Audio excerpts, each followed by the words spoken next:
Bom, hoje os crimes de trânsito, né, o assunto em voga no Brasil, regulamentado pelo Código de Trânsito Brasileiro, pela Lei 9.503 de 97, e com recentes alterações, inclusive, no ano de 2021. Né? Nós tivemos alterações importantes, principalmente no homicídio culposo, né, com a ingestão de bebida alcoólica e na lesão corporal também, quando o agente, de alguma forma, estava dirigindo embriagado. Inclusive, com a impossibilidade hoje, é proibida a substituição das penas antes privativas de liberdade por restritivo de direitos. Qual a importância hoje, no direito penal brasileiro, da lei do Código de Trânsito Brasileiro coibir essas condutas criminosas? A gente tem que entender qual que é a diferença do crime de trânsito para a infração de trânsito comum. Algumas condutas, inclusive, se enquadram tanto na infração de trânsito, essa meramente administrativa, punida com multa, como o crime de trânsito. A gente tem crimes de trânsito dos mais variados modos, desde os mais graves, como o próprio homicídio culposo no trânsito, as lesões corporais culposas no trânsito, e o artigo 306, o mais conhecido hoje da nossa lei de trânsito, né? O popular dirigir embriagado. Esse artigo 306 vem sofrendo recentes modificações com o passar do tempo, até na sua forma de aferição. Né? Logo no início da Lei 9.503, a gente tinha a aferição não poderia ser feita por bafômetro. Hoje em dia, com a evolução das resoluções, inclusive o etilômetro foi usado. Questão interessante hoje, inclusive, que nessa semana está sendo testado pelo Ministério da Justiça os populares drogômetros, que é uma dúvida que chega muito para a gente.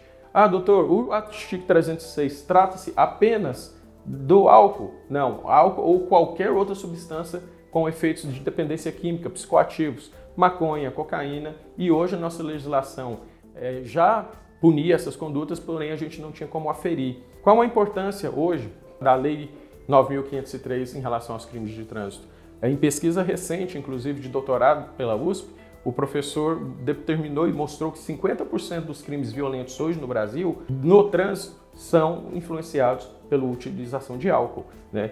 Quantas vidas, infelizmente, são ceifadas pelas condutas criminosas no trânsito, e a Lei 9.503, o Código de Trânsito Brasileiro, vem aí para coibir realmente essa questão.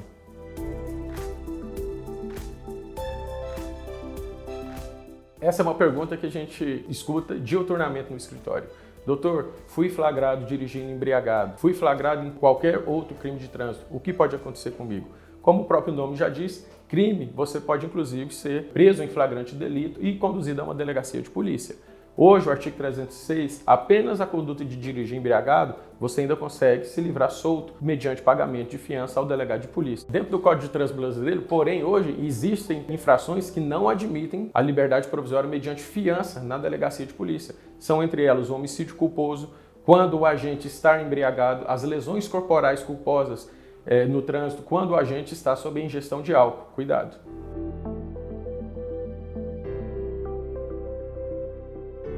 Dentro do nosso Código de Trânsito Brasileiro, nós temos do artigo 302, que é o popular homicídio culposo no trânsito, o crime mais grave, né, é o que inaugura a parte dos crimes de trânsito, até o artigo 312. Nós temos condutas graves, como o homicídio culposo, a lesão corporal culposa, também prevista no artigo 306, o mais reconhecido, né, o mais cometido no Brasil afora, o artigo 306, que é a embriaguez ao volante, e temos condutas que nem todo mundo sabe que é crime. Por exemplo, transitar em velocidade elevada, incompatível com a via, perto de escolas, hospitais, é crime de trânsito.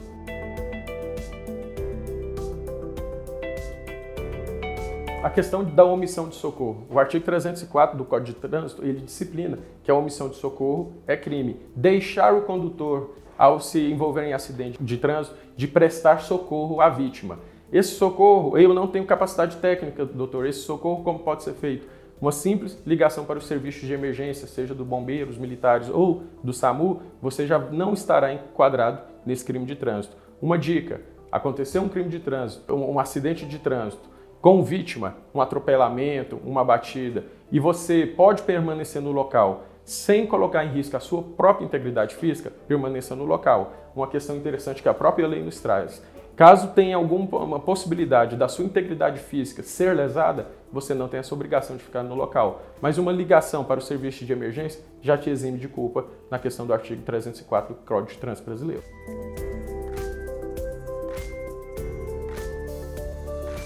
Lei seca, né? A popular lei seca, pode acarretar prisão? Sim, pode acarretar prisão. A lei seca, na verdade, a gente trata, são operações lei seca, né? É o próprio Código de Trânsito Brasileiro que traz a questão da embriaguez ao volante. É uma pena de 2 a 4 anos, você pode sim ser conduzido até a delegacia de polícia e ser preso em flagrante, sendo liberado somente mediante o pagamento de fiança. Então a popular pergunta, lei seca pode me trazer à prisão? Sim, você pode ser preso.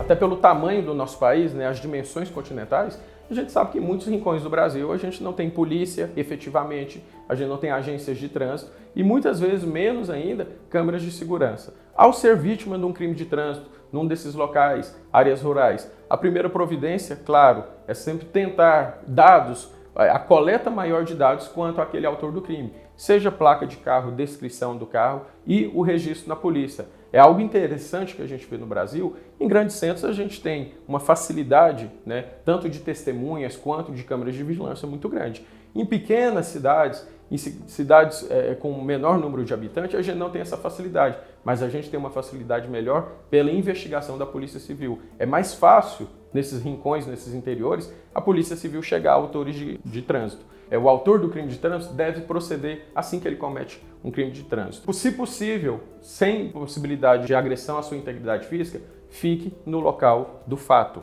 tá? Nunca saia do local do fato, até porque no futuro, numa análise judicial, essa permissividade, essa ficar no local do fato, não omitir socorro à vítima, pode inclusive evitar casos de prisão preventiva.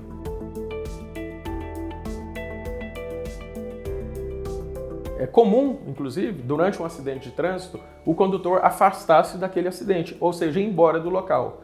Nesse momento, o que acontece? É um crime de trânsito. O artigo 305 do Código de Trânsito Brasileiro, ele fala que afastar-se do local do crime, o condutor, para poder se eximir de responsabilidade civil ou penal, é um dos crimes de trânsito. Qual que é o grande problema que a gente corriqueiramente encontra na prática?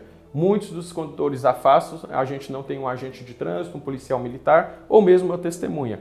Qual a primeira providência a se fazer? Registre na delegacia de polícia, que é o órgão competente desse registro, essa a situação, o crime do artigo 305 do Código de Trânsito. Você sofreu um acidente de trânsito e o outro condutor fugiu do local. Porque a própria Polícia Civil, a depender inclusive da gravidade do caso, ela tem os meios necessários para poder identificar esse condutor criminoso, esse infrator, né? Ela vai poder desde buscar câmeras de monitoramento, testemunhas, ouvir testemunhas e fazer outras diligências para identificar essa pessoa. Não deixe de registrar, visto que colidir com alguém e se afastar daquele local somente para se eximir de responsabilidade, seja civil ou seja penal, é um crime de trânsito.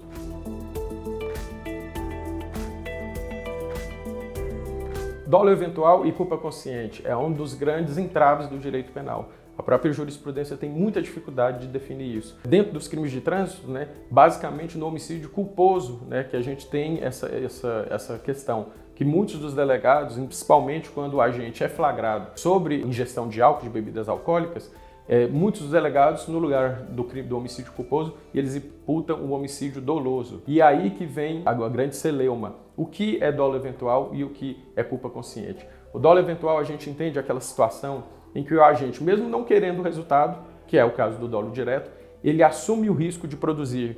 Um bom exemplo, o agente embriagado que avança no sinal vermelho, ele mesmo não querendo o resultado, ele assume o risco de atropelar alguém ou de causar algum acidente, diferente da culpa consciente. A culpa consciente é aquela em que o agente, mesmo sabendo dos perigos, ele, na sua consciência, ele entende que o resultado não vai se produzir. Um bom exemplo é quando alguém se envolve num acidente de trânsito ao disputar um racha. Mesmo ele sabendo que o racha é perigoso, que ele pode vir a ter um resultado de um acidente, inclusive de um crime, ele no seu consciente ele entende que pela sua perícia, pela sua habilidade de conduzir o veículo, não irá acontecer um acidente. É uma linha muito tênue e muito difícil realmente de se definir o dolo eventual da culpa consciente. Os tribunais pátrios ainda estão aí discutindo essa matéria.